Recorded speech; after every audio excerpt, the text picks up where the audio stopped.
Dear students, നമ്മൾ കഴിഞ്ഞ ക്ലാസ്സിൽ റെപ്രസെൻറ്റേറ്റീവ് എലമെൻസിൻ്റെ ഫസ്റ്റ് പാർട്ട് നമ്മൾ ഡിസ്കസ് ചെയ്തു. അതിൽ നമ്മൾ ഹൈഡ്രജനെ പറ്റിയിട്ടായിരുന്നു ഡിസ്കസ് ചെയ്തിട്ടുണ്ടായിരുന്നത്. ഇന്ന് നമ്മൾ ആ എസ് ഗ്രൂപ്പ് എലമെൻസിലെ ബാക്കിയുള്ള ലിഥിയം, ആൽക്കലി മെറ്റൽസ്, അതേപോലെ ആൽക്കലൈൻ എർത്ത് മെറ്റൽസിനെയാണ് നമ്മൾ പരിചയപ്പെടാൻ പോകുന്നത്.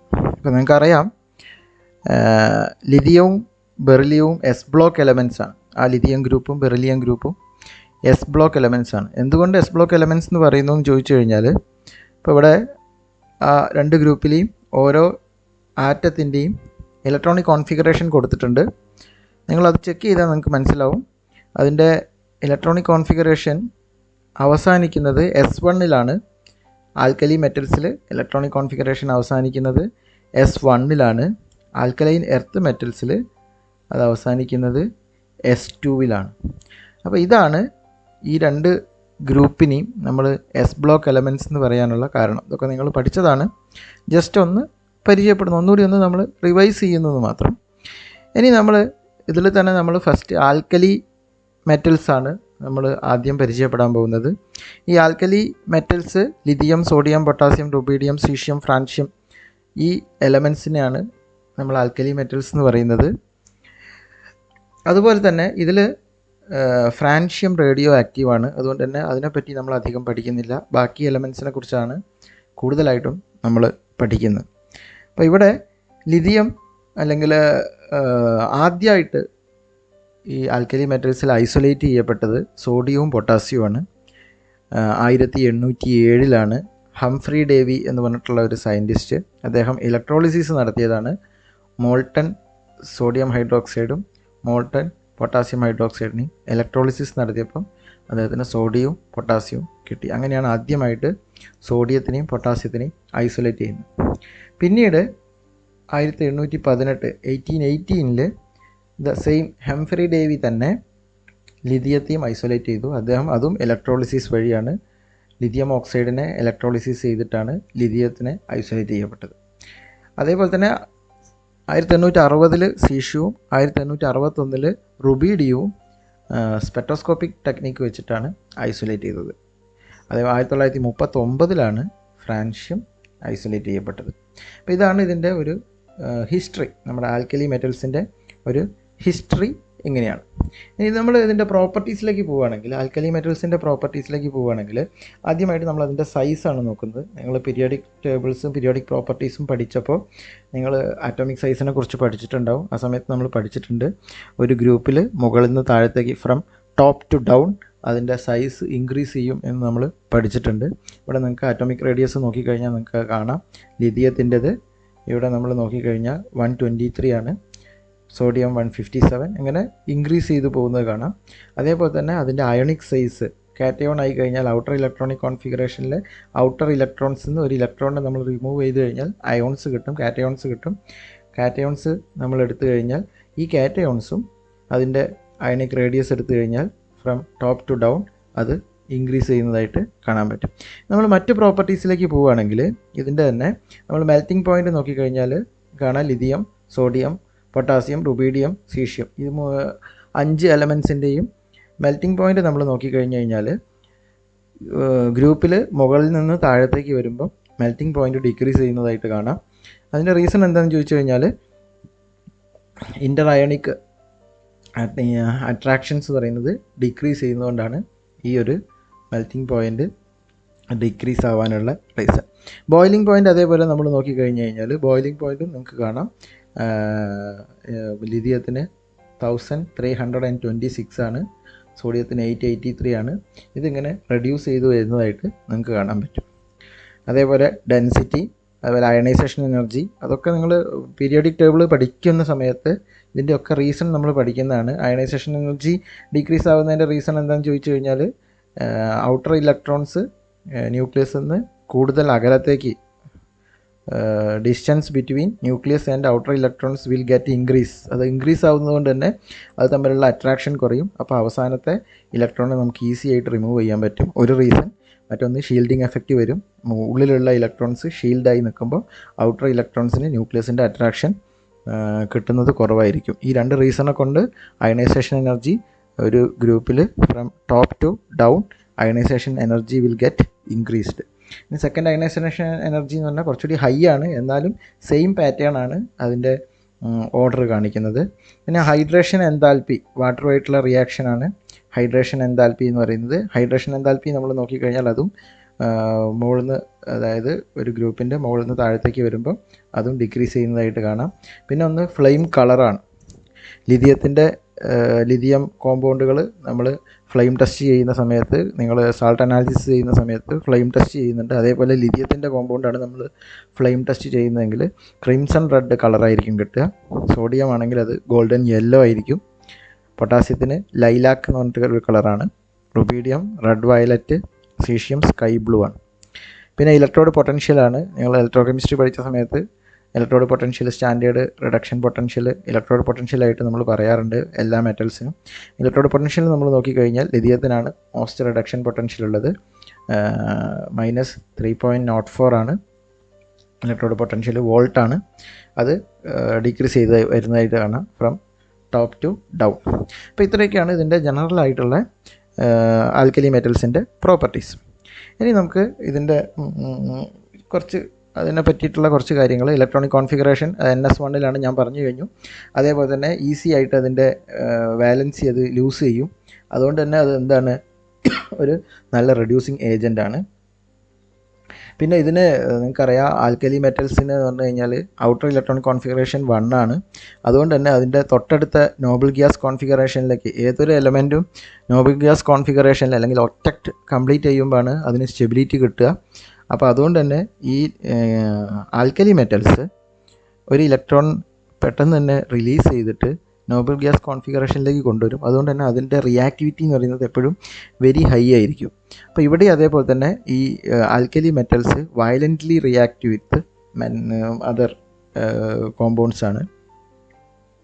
പിന്നെ അതേപോലെ തന്നെ അത് വാട്ടറുമായിട്ട് പെട്ടെന്ന് തന്നെ റിയാക്ട് ചെയ്യും. വിഗ്രസ് റിയാക്ഷൻ ഉണ്ട്. നിങ്ങൾക്കറിയാം, സോഡിയമൊക്കെ വെള്ളത്തിലിട്ടാൽ അത് അപ്പം തന്നെ കത്തുന്നത് പോലെ വിഗ്രസ് ആയിട്ടുള്ള റിയാക്ഷൻ ഉണ്ടാകുന്നതിൻ്റെ റീസൺ എന്താണെന്ന് വെച്ച് കഴിഞ്ഞാൽ ഇത് തന്നെയാണ് അതിൻ്റെ റീസൺ. അതേപോലെ അതിനെ നമുക്ക് പെട്ടെന്ന് ഓക്സിഡൈസ് ചെയ്യാൻ പറ്റും. അതായത് ലിഥിയം പ്ലസ് സോഡിയം Na+ ആക്കാൻ വളരെ പെട്ടെന്ന് സാധിക്കും. വളരെ ഒരു റെഡ്യൂസിങ് ഏജൻറ്റ്, ഓക്സിഡൈസിങ് ഏജൻറ്റ് പോലും വേണ്ട, അല്ലാതെ തന്നെ എയറിൽ വെച്ചാൽ തന്നെ അത് ഓക്സിഡൈസ് ആവുന്ന കോമ്പൗണ്ടുകളാണ് ആൽക്കലി മെറ്റൽസ്. നമ്മളതിൻ്റെ ഒരു കോമൺ ആയിട്ടുള്ള ഒരു റിയാക്ഷൻ നമ്മൾ നോക്കുകയാണെങ്കിൽ പല ഡിഫറെൻറ്റ് ടൈപ്സ് റിയാക്ഷൻസ് ആൽക്കലി മെറ്റൽസിന് പോസിബിളാണ്. അതിൽ ഫസ്റ്റ് റിയാക്ഷൻ എന്ന് പറയുന്നത് ഹലോജൻസുമായിട്ടുള്ള റിയാക്ഷനാണ്. ഹലോജൻസുമായിട്ടുള്ള റിയാക്ഷൻ അതിൻ്റെ ജനറൽ ഫോമിലാണ് ഇവിടെ കൊടുത്തിട്ടുള്ളത്. മെറ്റലും ഹലോജനും തമ്മിൽ റിയാക്ട് ചെയ്താൽ മെറ്റൽ ഹാലൈഡ് ഫോം ചെയ്യും.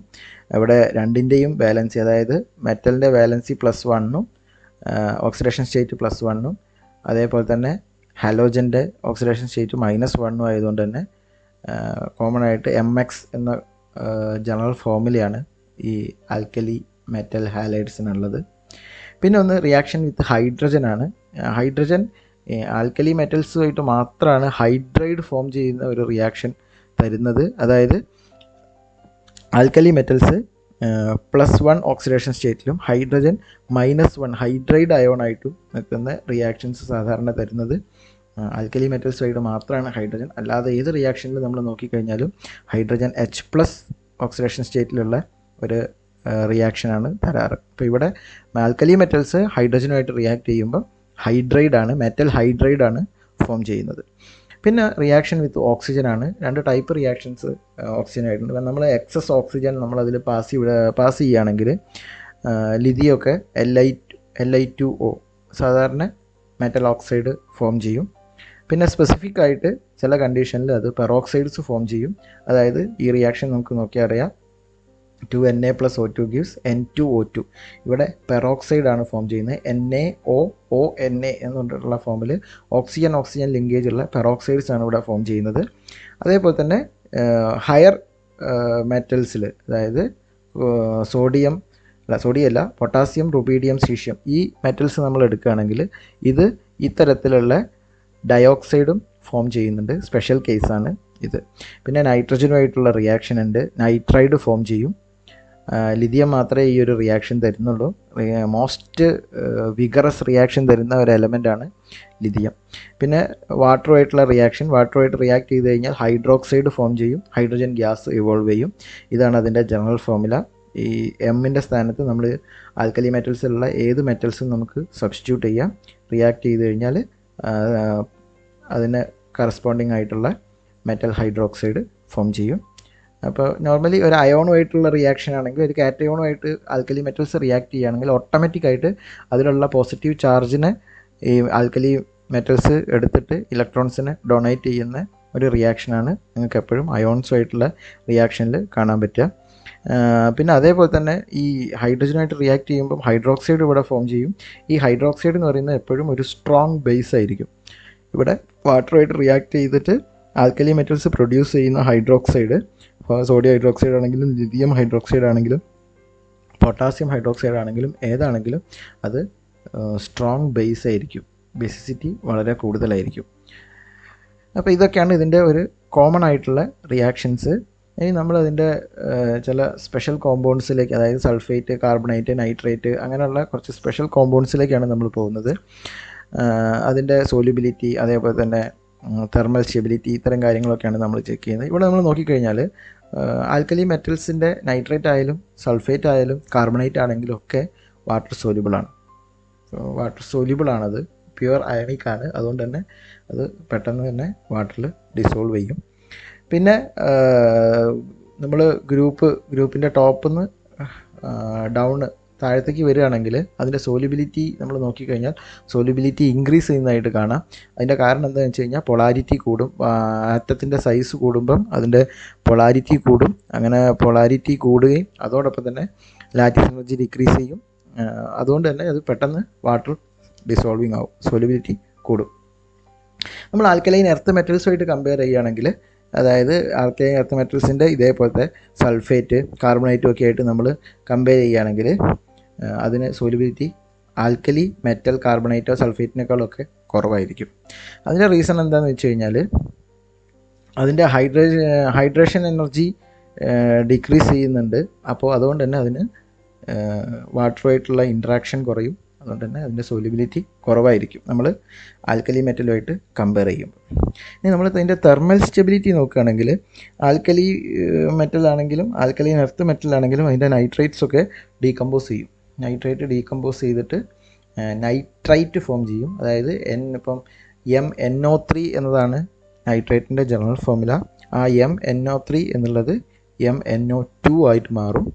ആ ഒരു റിയാക്ഷനാണ് നൈട്രൈറ്റ് എന്ന് പറയുന്നത്. ആ നൈട്രൈറ്റ് ഫോം ചെയ്യും, എന്നിട്ട് ഓക്സിജനെ റിലീസ് ചെയ്യും. അത്തരത്തിലുള്ള ഒരു തെർമൽ റിയാക്ഷൻ കാണിക്കുന്നുണ്ട് ആൽക്കലി മെറ്റൽസ് ആണെങ്കിലും ആൽക്കലൈൻ എർത്ത് മെറ്റൽസ് ആണെങ്കിലും. ഇനി നമ്മളതിൻ്റെ കാർബണൈറ്റ്സിലേക്ക് ഒന്നുകൂടി നമ്മൾ വിശദമായിട്ട് നമ്മൾ നോക്കുകയാണെങ്കിൽ ഈ കാർബണൈറ്റ്സ്, ആൽക്കലി മെറ്റൽ കാർബണൈറ്റ്സ് ഒക്കെ വൈറ്റ് സോളിഡ്സ് ആണ്. അതേപോലെ തന്നെ വാട്ടർ സോല്യൂബിളും ആണ്. നമ്മൾ നേരത്തെ പറഞ്ഞു കഴിഞ്ഞു വാട്ടർ സോല്യൂബിളാണ്.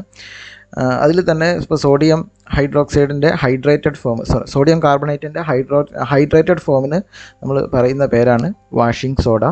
ഈ വാഷിംഗ് സോഡ നമ്മൾ എന്തിനാന്ന് ഉപയോഗിക്കുകയെന്ന് ചോദിച്ചു കഴിഞ്ഞാൽ വാട്ടറിൻ്റെ ഹെവിനെസ് റെഡ്യൂസ് ചെയ്യാൻ വേണ്ടിയിട്ടാണ്. ഹെവി വാട്ടറിനെ അതിനകത്ത് നിന്ന് മഗ്നീഷ്യവും സിങ്ക് തുടങ്ങിയ മെറ്റൽസിനെയൊക്കെ റിമൂവ് ചെയ്യിക്കാൻ വേണ്ടി, ഹാർഡ്നെസ് കുറയ്ക്കാൻ വേണ്ടിയിട്ടാണ് വാഷിംഗ് സോഡ യൂസ് ചെയ്യുന്നത്. അതേപോലെ തന്നെ നമ്മൾ വാഷിംഗ് പർപ്പസിനും യൂസ് ചെയ്യുന്നുണ്ട്. പിന്നെ എങ്ങനെ നമുക്കിതിനെ ഫോം ചെയ്യിക്കാം, മെറ്റൽ കാർബണേറ്റ് എങ്ങനെ ഫോം ചെയ്യിക്കാം എന്ന് ചോദിച്ചു കഴിഞ്ഞാൽ കാർബൺ ഡൈ ഓക്സൈഡ് ഹൈഡ്രോക്സൈഡ് സൊല്യൂഷനിലേക്ക് പാസ് ചെയ്യിച്ചു കഴിഞ്ഞാൽ കാർബണേറ്റ് ഫോം ചെയ്യും. അതിൻ്റെ റിയാക്ഷനാണ് ഇവിടെ കൊടുത്തത്. ഇത് ജനറൽ റിയാക്ഷനാണ്. ഈ ജനറൽ റിയാക്ഷനാണ്, ഇത് പഠിച്ചാൽ മതി. കാരണം അതിൻ്റെ അകത്ത് ഏത് മെറ്റലാണോ അത് സബ്സ്റ്റിറ്റ്യൂട്ട് ചെയ്ത് കഴിഞ്ഞാൽ കറസ്പോണ്ടിങ് ആയിട്ടുള്ള കാർബണേറ്റിൻ്റെ ഫോർമേഷൻ്റെ റിയാക്ഷൻ കിട്ടും. അതേപോലെ തന്നെ ഇത് ബേസസ് ആണ്. മെറ്റൽ കാർബണേറ്റ്സ് ഒക്കെ, ആൽക്കലി മെറ്റൽ കാർബണേറ്റ്സ് ഒക്കെ ബേസസ് ആണ്. എന്തുകൊണ്ട് ബേസസ് ആവുമെന്ന് ചോദിച്ചു കഴിഞ്ഞാൽ ആസിഡുമായിട്ട് ഇത് റിയാക്ട് ചെയ്ത് കഴിയുമ്പം ആസിഡിലുള്ള H+ അയോൺസിനെ അത് അക്സെപ്റ്റ് ചെയ്യുകയും ചെയ്യുന്നുണ്ട്. എന്നിട്ട് സാൾട്ടും വാട്ടറും കാർബൺ ഡൈ ഓക്സൈഡുമാണ് ഫോം ചെയ്യുന്നത്. ആ റിയാക്ഷനാണ് ഇവിടെ കൊടുത്ത്. മെറ്റൽ കാർബണേറ്റ് ഇവിടെ HCl റിയാക്ട് ചെയ്യുമ്പം മെറ്റൽ ക്ലോറൈഡ് ഫോം ചെയ്യും, വാട്ടറും അതേപോലെ തന്നെ കാർബൺ ഡൈ ഓക്സൈഡും ഫോം ചെയ്യും. അതുകൊണ്ട് തന്നെ മെറ്റൽ കാർബണേറ്റ്സിൻ്റെ പ്രോപ്പർട്ടി എന്ന് പറയുന്നത് ബേസിക് പ്രോപ്പർട്ടിയാണ്. അത് ആൽക്കലൈനാണ് ഈ മെറ്റൽ കാർബണൈറ്റ്സ്. ഓക്കെ, ഇനി നമ്മൾ ഇതിൻ്റെ തെർമൽ സ്റ്റെബിലിറ്റി, നൈട്രേറ്റ്സിൻ്റെ തെർമൽ സ്റ്റെബിലിറ്റി ഞാൻ നേരത്തെ പറഞ്ഞിട്ടുണ്ടായിരുന്നു. അതിൻ്റെ റിയാക്ഷൻസിലേക്ക് നമുക്ക് നോക്കാം. പിന്നെ നമ്മൾ ഗ്രൂപ്പിൽ താഴത്തേക്ക് വരുമ്പം തെർമൽ സ്റ്റെബിലിറ്റി ഇൻക്രീസ് ചെയ്യുന്നതായിട്ട് കാണാം. കാർബണേറ്റ് ആണെങ്കിലും നൈട്രേറ്റ് ആണെങ്കിലും സൾഫേറ്റ് ആണെങ്കിലും ഒക്കെ തന്നെ അത് കാണാം. Thermal stability increases down the group as the ionic radius of the cation increases. അതിൻ്റെ റീസണാണ് എന്തുകൊണ്ടാണ് തെർമൽ സ്റ്റെബിലിറ്റി ഇൻക്രീസ് ചെയ്യുന്നത് എന്നുള്ളതിൻ്റെ റീസണാണ് പറഞ്ഞത്. Ionic size, ionic radius increase ചെയ്യുന്നത്, കാറ്റയോണിൻ്റെ അയണിക് റേഡിയസ് ഇൻക്രീസ് ചെയ്യുന്നതുകൊണ്ടാണ് അതിൻ്റെ സ്റ്റെബിലിറ്റി കൂടുന്നത്. അതുപോലെ തന്നെ ഇവിടെ നമുക്ക് കാണാം, ഇതാണ് ജനറൽ റിയാക്ഷൻ. ഇവിടെ നമ്മൾ മെറ്റൽ നൈട്രേറ്റ് MnO3 എന്നുള്ളതാണ് ഇതിൻ്റെ ജനറൽ ഫോർമുല. ഇത് നമ്മൾ ഹീറ്റ് ചെയ്ത് കഴിഞ്ഞാൽ MnO2 മെറ്റൽ നൈട്രൈറ്റ് ആവും, നൈട്രേറ്റ് ആയിട്ട് ഫോം ചെയ്യും. എന്നിട്ട് ഓക്സിജൻ റിലീസ് ചെയ്യും. ഇതാണ് അതിൻ്റെ ചൂടാക്കി കഴിയുമ്പോൾ നൈട്രേറ്റിന് സംഭവിക്കുന്ന റിയാക്ഷൻസ്. ലിഥിയത്തിന് മാത്രം പ്രത്യേകത ഉണ്ട്. ലിഥിയം ഓക്സൈഡ് ആയിട്ടാണ് കൺവേർട്ട് ആവുക. ലിഥിയം നൈട്രേറ്റിന് നമ്മൾ ഹീറ്റ് ചെയ്ത് കഴിഞ്ഞാൽ നമുക്ക് ലിഥിയം ഓക്സൈഡും നൈട്രജൻ ഡയോക്സൈഡും ഓക്സിജനുമായിട്ടാണ് നമുക്ക് കിട്ടുക. അപ്പോൾ ഈ ഒരു ലിഥിയത്തിന് മാത്രം ഇതിൽ സ്പെഷ്യാലിറ്റി ഉണ്ട്. ഈ നമ്മളെ മൊത്തം റിയാക്ഷൻ എടുത്ത് നോക്കിക്കഴിഞ്ഞ് കഴിഞ്ഞാൽ തന്നെ ലിഥിയത്തിന് ചില സ്പെഷ്യാലിറ്റി കാണാൻ സാധിക്കുന്നുണ്ട്. നമ്മൾ ഈ ഗ്രൂപ്പിൽ മൊത്തം എല്ലാ എലമെൻസിൻ്റെ റിയാക്ഷൻ നോക്കിക്കഴിഞ്ഞാൽ ലിഥിയം മാത്രം ചില സ്പെഷ്യൽ റിയാക്ഷൻസ് തരുന്നതായിട്ട് നമുക്ക് കാണാൻ സാധിക്കുന്നുണ്ട്. ഓക്കെ, അപ്പോൾ ഇതാണ് നൈട്രേറ്റ്സിൻ്റെ തെർമൽ സ്റ്റെബിലിറ്റി. ദെൻ സൾഫേറ്റിൻ്റെ തെർമൽ സ്റ്റെബിലിറ്റിയാണ്. സൾഫേറ്റ് നമ്മൾ ഇതേപോലെ തന്നെ ചൂടായി കഴിഞ്ഞ് കഴിഞ്ഞാൽ മോസ്റ്റ്ലി ലിഥിയം ഒഴികെ ബാക്കിയുള്ള എല്ലാ ആൽക്കലി മെറ്റൽസിൻ്റെ സൾഫേറ്റും ഹൈലി സ്റ്റേബിളാണ്, തെർമലി സ്റ്റേബിളാണ്. നമ്മൾ ചൂടായി കഴിഞ്ഞാലൊന്നും അത് കൺവേർട്ട് ആവില്ല. പക്ഷേ ലിഥിയം മാത്രം ഒരു മഗ്നീഷ്യം പോലെയുള്ള ഒരു റിയാക്ഷൻ തരുന്നുണ്ട്. അതായത് ലിഥിയം ഡീകമ്പോസ് ചെയ്യും. ലിഥിയം സൾഫേറ്റ് ഡീകമ്പോസ് ചെയ്തിട്ട് ലിഥിയം ഓക്സൈഡും സൾഫർ ട്രയോക്സൈഡും ഫോം ചെയ്യുന്നുണ്ട്. സെയിം റിയാക്ഷൻ തന്നെ മഗ്നീഷ്യം തരുന്നുണ്ട്. ഈ ലിഥിയത്തിന് മാത്രം ഉള്ള ഒരു പ്രത്യേകതയാണ്. ബാക്കി ഈ ഗ്രൂപ്പിലുള്ള എല്ലാ എലമെൻസും തെർമലി സ്റ്റേബിളാണ്. നമ്മൾ എത്ര ചൂടാക്കിയാലും ഡീകമ്പോസിഷൻ ഇല്ലാതെ തന്നെ അത് നിൽക്കും. ഇതാണ് സൾഫേറ്റിൻ്റെ തെർമൽ സ്റ്റെബിലിറ്റി. ദെൻ കാർബണേറ്റിൻ്റെ തന്നെയാണ്. കാർബണേറ്റിലും അതെ, ലിഥിയം ചില പ്രത്യേകത കാണിക്കുന്നുണ്ട്. ലിഥിയം കാർബണേറ്റ് നമ്മൾ ഹീറ്റ് ചെയ്ത് കഴിഞ്ഞാൽ ലിഥിയം ഓക്സൈഡും കാർബൺ ഡയോക്സൈഡുമായിട്ട് അത് ഡീകമ്പോസ് ചെയ്യുന്നുണ്ട്. പിന്നെ ബാക്കിയുള്ള ലിഥിയം അല്ലാതെ ബാക്കിയുള്ള നമ്മളെ ഗ്രൂപ്പിലെ മെറ്റലിൻ്റെ കാർബണേറ്റ്സ് നമ്മൾ എടുക്കുകയാണെങ്കിൽ സാധാരണ നമ്മൾ ലാബിൽ വെച്ചുള്ള ഫ്ലെയിം വെച്ചിട്ടുള്ള എത്ര ഹീറ്റിങ്ങിലും അത് ഡീകമ്പോസ് ചെയ്യപ്പെടില്ല. അത്രയും ഹൈ ടെമ്പറേച്ചറിലേക്ക് പോയാൽ മാത്രമേ മെറ്റൽ കാർബണേറ്റ്സ് ഡീകമ്പോസ് ചെയ്യുന്നുള്ളൂ. അപ്പോൾ നോർമലി നമുക്ക് ഡീകമ്പോസ് ചെയ്യുന്ന തെർമൽ സ്റ്റെബിലിറ്റി കൂടുതലാണ്, തെർമൽ സ്റ്റെബിലിറ്റി ഉണ്ട് എന്ന് തന്നെ പറയാം. ലിഥിയത്തിന് മാത്രമേ ഡീകമ്പോസ് ചെയ്യുന്ന ഒരു റിയാക്ഷൻ കാണിക്കുന്നുള്ളൂ. ആ റിയാക്ഷനാണ് ഇവിടെ കൊടുത്തിട്ടുള്ളത്. ഇനി നമ്മൾ ബേസിസിറ്റി നോക്കുകയാണെങ്കിൽ, ഇതിൻ്റെ ഹൈഡ്രോക്സൈഡിൻ്റെ ബേസിസിറ്റി നമ്മൾ നോക്കുകയാണെങ്കിൽ, മെറ്റൽ ഹൈഡ്രോക്സൈഡ് ബേസിക്കാണ്. നമ്മൾ ആ ഗ്രൂപ്പിൽ നമ്മൾ താഴത്തേക്ക് വരുന്തോറും ലിഥിയം തൊട്ട് lithium, sodium, potassium, rubidium, caesium, francium എന്ന് പറഞ്ഞിട്ട് നമ്മൾ താഴത്തേക്ക് വരുന്തോറും നമുക്കതിൻ്റെ ബേസിക് ക്യാരക്ടർ ഇൻക്രീസ് ചെയ്യുന്നതായിട്ട് കാണാം. അതിൻ്റെ റീസൺ എന്താണെന്ന് ചോദിച്ചു കഴിഞ്ഞാൽ, നമ്മൾ ബേസിക് ക്യാരക്ടർ ഇൻക്രീസ് ചെയ്യുന്നതിൻ്റെ റീസൺ, ഒരു കോമ്പൗണ്ട് ബേസ് ആണ് നമുക്ക് എങ്ങനെ പറയുന്നത് വെച്ച് കഴിഞ്ഞാൽ OH- സൊല്യൂഷൻ്റെ അകത്തേക്ക് റിലീസ് ചെയ്യുന്നതിൻ്റെ പവർ വെച്ചിട്ടാണ്. ലിഥിയം തൊട്ട് ഫ്രാൻഷ്യം വരെ നമ്മൾ നോക്കുമ്പോൾ കാറ്റയോൺസ് ലിഥിയത്തിന് ചെറിയ കാറ്റയോണാണ്, സൈസ് കുറവാണ്. ഗ്രൂപ്പിൽ നമ്മൾ താഴത്തേക്ക് വരുമ്പോൾ അതിൻ്റെ സൈസ് ഇൻക്രീസ് ചെയ്യുന്നുണ്ട്. അങ്ങനെ സൈസ് ഇൻക്രീസ് ചെയ്യുമ്പം ആ കോമ്പൗണ്ടും OH- തമ്മിലുള്ള ഇൻറ്ററാക്ഷൻ എന്ന് പറയുന്നത്, ലിഥിയം ഹൈഡ്രോക്സൈഡും നമ്മൾ സീഷ്യം ഹൈഡ്രോക്സൈഡും എടുത്തു കഴിഞ്ഞാൽ ലിഥിയം Li+ൻ്റെ അട്രാക്ഷൻ, OH- അട്രാക്ഷൻ എന്ന് പറയുന്നത് വളരെ കൂടുതലായിരിക്കും. സീഷ്യം ഹൈഡ്രോക്സൈഡിന് അത്ര അട്രാക്ഷൻ ഉണ്ടാവില്ല. അപ്പോൾ അതുകൊണ്ട് തന്നെ ആ OH- അയോണിനെ ആ കോമ്പൗണ്ടിൽ നിന്ന് അയണൈഡ്സ് ആയിട്ട് റിലീസ് ചെയ്യാൻ വളരെ എളുപ്പമാണ്. അപ്പോൾ അതുകൊണ്ട് തന്നെ നമ്മൾ ഒരു ഗ്രൂപ്പിൽ മുകളിൽ നിന്ന് താഴത്തേക്ക് വരുമ്പോൾ ബേസിക് ക്യാരക്ടർ ഇൻക്രീസ് ചെയ്യുന്നതായിട്ട് കാണാം. അപ്പോൾ നമ്മൾ ഇതിൻ്റെ ബേസിസിറ്റീൻ്റെ ഒരു ഓർഡർ നമ്മൾ എടുക്കുകയാണെങ്കിൽ നിങ്ങൾക്ക് ഇതാ ഈ ഒരു ഓർഡർ കിട്ടും. ലിഥിയം ഹൈഡ്രോക്സൈഡാണ് ഏറ്റവും ലീസ്റ്റ് ബേസിക് ആയിട്ടുള്ളത്. അത് കഴിഞ്ഞ് സോഡിയം ഹൈഡ്രോക്സൈഡ്, അതിനേക്കാളും ബേസിക്കാണ് പൊട്ടാസ്യം ഹൈഡ്രോക്സൈഡ്, അതിനേക്കാളും ബേസിക്കാണ് rubidium hydroxide. And most basic എന്ന് പറയുന്നത് ഫ്രാൻഷ്യം ഹൈഡ്രോക്സൈഡാണ്. ഈ കോമ്പൗണ്ട് റേഡിയോ ആക്റ്റീവ് ആയതുകൊണ്ട് നമ്മൾ സാധാരണ കണക്കാക്കാറില്ല. നോർമലി സീഷ്യം ഹൈഡ്രോക്സൈഡാണ് നമ്മൾ ബേസിറ്റിയിൽ മോസ്റ്റ് ബേസിക് ഏതെന്ന് ചോദിച്ചു കഴിഞ്ഞാൽ സാധാരണ നമ്മൾ സീഷ്യം ഹൈഡ്രോക്സൈഡാണ് പറയുക. ഫ്രാൻഷ്യം ഹൈഡ്രോക്സൈഡ് നമ്മൾ റേഡിയോ ആക്റ്റീവ് ആയതുകൊണ്ട് തന്നെ നമ്മൾ ഇതിൻ്റെ റിയാക്ഷനിലൊന്നും നമ്മൾ ഉൾപ്പെടുത്താറില്ല. അത് റേഡിയോ ആക്റ്റീവ് കോമ്പൗണ്ട്സിൻ്റെ റിയാക്ഷൻസ് പറയുന്ന കൂട്ടത്തിലാണ് സാധാരണ ഫ്രാൻഷ്യത്തിൻ്റെത് പറയാറ്. അപ്പോൾ ഇത്രയാണ് നമ്മൾ ഫസ്റ്റ് ഗ്രൂപ്പ് ആൽക്കലി മെറ്റൽസിനെ പറ്റിയിട്ട് നമുക്ക് പഠിക്കാനുള്ളത്. ഇനി കുറച്ച് അസൈൻമെൻറ്റ്സ് ആണ് നിങ്ങൾക്കുള്ളത്. അത് നിങ്ങൾ എഴുതി വെക്കേണ്ടതാണ്. എന്തൊക്കെയാണെന്ന് വെച്ച് കഴിഞ്ഞാൽ anomalous properties of lithium and beryllium. നമ്മൾ ലിഥിയത്തിൻ്റെ ചില പെക്യൂലിയർ റിയാക്ഷൻസ് ഞാനിപ്പോൾ കാണിച്ചപ്പോൾ നമ്മൾ ഈ സ്ലൈഡിൽ പറഞ്ഞിട്ടുണ്ടായിരുന്നു. അതേപോലെ ബെറിലിയത്തിനുണ്ട്. അപ്പോൾ അത് നിങ്ങൾ അസൈൻമെൻ്റ് ആയിട്ട് വെക്കണം. അതേപോലെ തന്നെ ഡയഗണൽ റിലേഷൻഷിപ്പ് നിങ്ങൾ പഠിച്ചതാണ്. ലിഥിയം മഗ്നീഷ്യവും ബെറിലിയം അലൂമിനിയം തമ്മിലുള്ള ഡയഗണൽ റിലേഷൻഷിപ്പ് അതിനെ പറ്റിയിട്ട്, അതേപോലെ preparation and uses of sodium carbonate and plaster of Paris, structure of BeCl2. ഇത്രയും സബ്ജക്റ്റുകൾ അസൈൻമെൻ്റ് ആണ്. നിങ്ങളത് അസൈൻമെൻ്റ് ആക്കിയിട്ട് തന്നെ സബ്മിറ്റ് ചെയ്യേണ്ടതാണ്. ഓക്കെ, അപ്പോൾ ഇത്രയാണ് നമുക്ക് ഇന്നത്തെ ക്ലാസ്സിൽ നിങ്ങളുമായിട്ട് പറയാനുള്ളത്. ബാക്കി ഇതിൻ്റെ കാര്യങ്ങൾ നമുക്ക് അടുത്ത ക്ലാസ് കാണാം. എല്ലാവരും മനസ്സിലായി എന്ന് വിചാരിക്കുന്നു. ബാക്കി നമുക്ക് ഡിസ്കഷനിൽ കാണാം. Okay, thank you.